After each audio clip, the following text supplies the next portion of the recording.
குழந்தைகளை தவறாக டயக்னோஸ் பண்ணி அந்த வழியிலேயே போகிறது ரொம்ப ரொம்ப ரிஸ்கி. மனநலம் சரியில்லை அல்லது சைக்கலாஜிக்கலா இல்ல நியூரலாஜிக்கலா பெரிய தப்புகள் இருக்கு அப்படின்னு சொல்லி பிள்ளைகளை தவறாக டயக்னோஸ் பண்ணி நார்மலா கொஞ்ச நாள் விட்டு பிடித்தால் தானாகவே குணமாகுகிற திறமை மூளைக்கு உண்டு, எல்லா அனிமல்ஸுக்கும் உண்டு.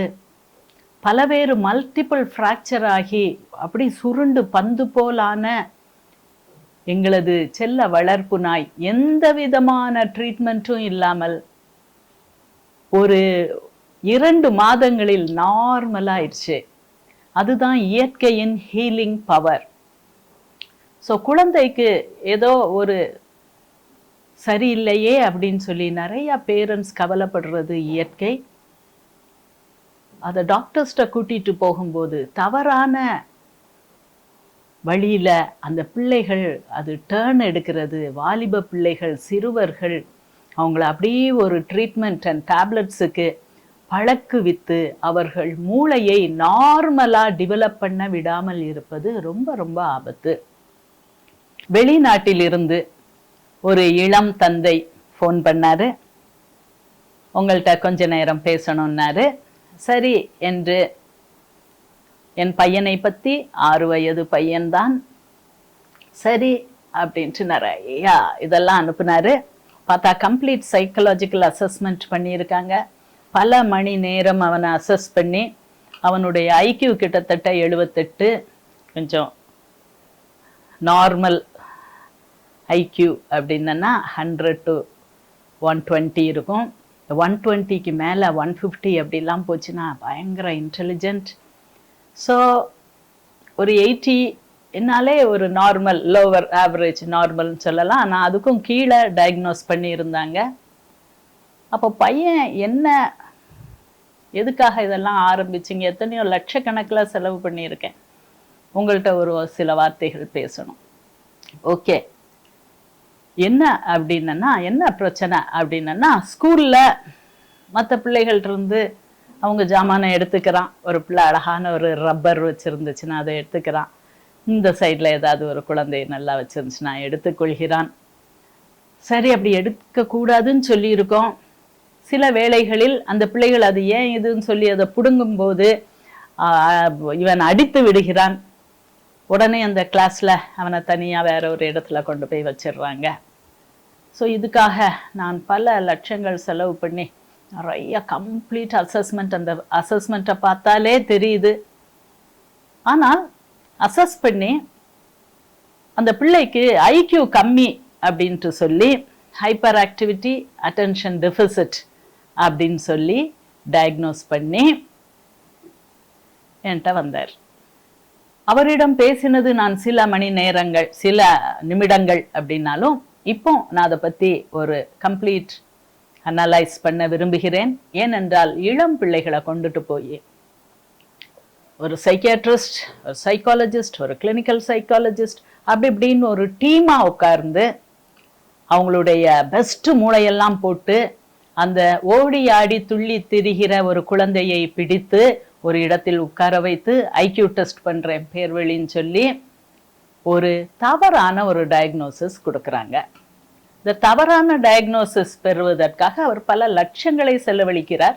அது பரவாயில்ல, ஒரு சின்ன குழந்தையை டிப்ரெஷனுக்கு உள்ளாக்குகிறார்கள். ஏதோ something wrong, something wrong, something wrong. அப்போ அவர்கிட்ட கேட்டேன், நான் கம்ப்ளீட்டாக நான் வாசித்தேன் மேடம், நான் கம்ப்ளீட்டாக அந்த அப்படி சட்டை அப்படி கடிக்கிறது அதில் போட்டிருக்கு, என்னது ஹைப்பர் ஆக்டிவிட்டி அட்டென்ஷன் டெஃபிசிட்னு போட்டிருக்கு. நானும் இன்ஸ்டாகிராமில் சில வீடியோக்களை பார்க்குறேன். பிள்ளை உங்கள் கையை பிடிச்சிட்டு முன்னால் நடக்கானா, லீடிங் வாக், தப்பு, தவறு. பிள்ளை ஒரு விஷயத்தை அப்படி சுற்றி சுற்றி பார்க்குறானா, தவறு, ஆட்டிசம். பிள்ளை நகத்தை கடிச்சிட்டானா, பெரிய வியாதி. இப்படி நார்மல் குழந்தைகளை அப்நார்மல் ஆக்குறோம். இதுக்கு பேரண்ட்ஸ் உடந்தை. நான் எல்லாம் வாசித்துட்டேன், நான் எல்லாம் அனலைஸ் பண்ணிட்டேன், அதெல்லாம் அப்படி அவனுக்கு இருக்கு, அப்படி இருக்கு. இதுக்கு ஆக்குபேஷனல் தெரப்பி கொண்டு போய் கொடுக்கணும்னு சொல்றாங்க, ஸ்கூல்ல வைக்க முடியாதுன்னு சொல்றாங்க. ஆமா, அவன் பிள்ளைகிட்ட இருந்து புடுங்கிறது இயற்கை தானே. அவன் ஒரு ஆசைப்பட்டுச்சுன்னா அதை நம்ம எடுக்கிறது சின்ன குழந்தைகளுக்கு அது நார்மல் தானே. நார்மலா அவனை செய்யும் போது அது ஸ்கூல்ல அந்த பிள்ளைகளை அடித்து விடுகிறான், கடித்து விடுகிறான் அப்படின்னு சொல்லிட்டு அவனை கொஞ்ச நேரம் மேல கொண்டு போய் வைக்கிறாங்க, வேற ஒரு இடத்துல வைக்கிறாங்க. விடுங்கள், அதோட போகட்டும். இதை எப்படி நான் சரி பண்ணி மேல கூட்டிட்டு போறது எனக்கு பெரிய அவமானமாச்சே. தனியா பிளே ஏரியால போய் விடுறது எனக்கு அவமானமாச்சே. இதை எப்படி நான் சரி பண்றது? டீச்சர்கிட்ட போய் கேட்க வேண்டியது, உன்னை டீச்சர் அவங்களுக்கு தெரிஞ்ச சைக்காலஜிஸ்ட் எல்லாத்தையும் ரெஃபர் பண்ண வேண்டியது, உடனே அங்க போய் நிறைய பணம் கட்டி நிறைய அசஸ்மெண்ட் பண்ண வேண்டியது, அவங்க தவறாக டயக்னோஸ் பண்ண வேண்டியது. இப்படி ஒரு தவறான ரூட் எடுக்கிறது நிறுத்தப்பட வேண்டும். அவரிடம் நான் கேட்டுக்கொண்டேன், இந்த பிள்ளைய பாக்குறேன், வீடியோல பாக்குறேன், நார்மலா இருக்கான், அவன் ஹைப்பர் ஆக்டிவ் இல்ல, அட்டென்ஷன் டெபிசிட் இல்லை. சில நேரங்களில் சில பிள்ளைகள் ஹைப்பர் ஆக்டிவா இருக்கும், அதை நீங்க அலோவ் பண்ணணும். உடனே தவறு என்று சொல்லி இந்த மருத்துவ உலகம் குழந்தைகளுடைய வாழ்க்கையில் விளையாடுகிறது. சார், அவன் நெத்தியில ஒண்ணு ஒட்டிருங்களேன், அவனுடைய வீட்டுல, உங்க வீட்டுல பெருசா போர்டு வச்சுட்டா சரியாயிருமா சார்? என் குழந்தைக்கு இப்படி இப்படி இருக்குன்னா நீங்க திருப்தி ஆயிருவீங்களா? என்ன சார் இது? பிள்ளைய இல்ல மேடம், நானா அது கொஞ்சம் பரவாயில்ல, இம்போசிஷன் கொடுப்பாங்க, திருப்பி திருப்பி திருப்பி திருப்பி எழுத சொல்வது, அதுதான் மூளையை வருத்தும் செயல், ஓசிடிக்கு வழிவகுக்கும் செயல். நான் சொல்லுவேன், 5 தடவை எழுதுனா போதும், ஸ்கூல்ல 10 தடவை எழுத சொல்றாங்க, ஒரு 5 தடவை எழுதிட்டு விட்டுரு, அவனுக்கு ஃப்ரீடம் கொடுன்னு நான் சொல்லுவேன். ஆனால் என் மனைவி, அது எப்படி? அவங்க 5-10 தடவை சொன்னாங்கன்னா 12 தடவையாவது இந்த குழந்தை எழுதணும், பனிஷ்மெண்ட் கொடுக்கணும் அவனுக்கு. அப்பதான் அந்த தவறை செய்ய மாட்டான். திருப்பி திருப்பி எழுத வைக்கிறது இம்போசிஷன் என்கிற பெயரில் அபத்தம். வளர்கிற மூளையை அப்படி புஷ்டியா, அப்படி செழிப்பா வளர்கிற மூளையை வெட்டி நொறுக்கி அந்த பிள்ளையுடைய செல்ஃப் கான்பிடன்ஸை அழித்து பயங்காட்டி மிரட்டி, நீ எங்களுக்கு ஒரு அடிமை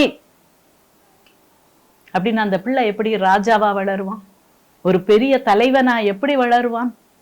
எப்படி அவன் 5 வயசுலயே 6 வயசுலயே நீங்க ஒழுக்கம் அப்படிங்கிற பேருல அபத்தம் செய்ய வைக்கிறீங்கன்னா எப்படி இந்த பிள்ளைகள் வளர்ந்து செழித்து நாளைக்கு நம்ம வயசானதுக்கு அப்புறம் எவ்வளவு நாள் நம்ம இந்த உலகத்துல இருப்போம்? ஒரு 30 வயசு 40 வயசுல அவன் பெரிய தலைவனா உருவாக வேண்டாமா? தயவு செய்து சிறுவர்களை இப்படி OCD, attention deficit, hyperactivity ஒரு சில குழந்தைகள் இருக்கும். ஆனால் இப்ப அது ரொம்ப பயங்கரம், தாங்கவே முடியாது. அப்பா அம்மால அழகா உட்கார்ந்து எழுதிக்கிட்டு இருக்கான், நான் இப்ப இங்க இருந்து போனான்னா அவனும் என் பின்னாலே எழும்பி வந்துடுவான். அதனால இது ஹைப்பர் ஆக்டிவிட்டி. தவறு.